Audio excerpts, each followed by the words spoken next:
کے حوالے سے باتیں کی تھی، وہ ان خدشات کا جواز فراہم کر رہے تھے۔ خان صاحب کے ساتھ الیکشن 90 دن میں کرانے کے حوالے سے صدر پاکستان نے جو لیٹر لکھا تھا الیکشن کمیشن آف پاکستان کو، اس حوالے سے جو خان صاحب کا جو انہوں نے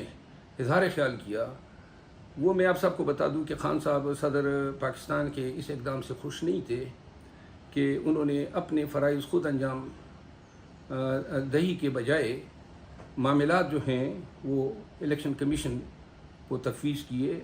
آئین جو ہیں یہ ذمہ داری صدر پاکستان کو دیتا ہے،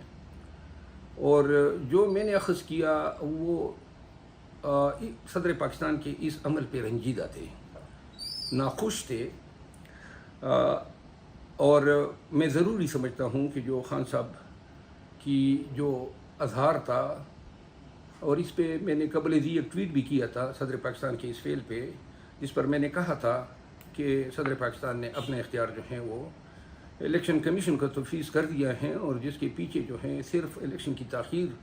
ہی ممکن ہے۔ بہرحال پاکستان تحریک انصاف نے، کور کمیٹی نے، ہم سب نے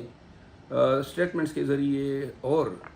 میڈیا ٹاکس کے ذریعے صدر پاکستان سے مطالبہ کیا تھا، لیکن انہوں نے اپنے یہ جو انجام دہی تھے فرائض کے، وہ انہوں نے ادا نہیں کیے۔ کے حوالے سے باتیں کی تھی، وہ ان خدشات کا جواز فراہم کر رہے تھے۔ خان صاحب کے ساتھ الیکشن 90 دن میں کرانے کے حوالے سے صدر پاکستان نے جو لیٹر لکھا تھا الیکشن کمیشن آف پاکستان کو، اس حوالے سے جو خان صاحب کا جو انہوں نے اظہار خیال کیا، وہ میں آپ سب کو بتا دوں کہ خان صاحب صدر پاکستان کے اس اقدام سے خوش نہیں تھے کہ انہوں نے اپنے فرائض خود انجام دہی کے بجائے معاملات جو ہیں وہ الیکشن کمیشن کو تفویض کیے۔ آئین جو ہیں یہ ذمہ داری صدر پاکستان کو دیتا ہے، اور جو میں نے اخذ کیا وہ صدر پاکستان کے اس عمل پہ رنجیدہ تھے، ناخوش تھے، اور میں ضروری سمجھتا ہوں کہ جو خان صاحب کی جو اظہار تھا، اور اس پہ میں نے قبل ازیں ایک ٹویٹ بھی کیا تھا صدر پاکستان کے اس فعل پہ، جس پر میں نے کہا تھا کہ صدر پاکستان نے اپنے اختیار جو ہیں وہ الیکشن کمیشن کو تفویض کر دیا ہے، اور جس کے پیچھے جو ہیں صرف الیکشن کی تاخیر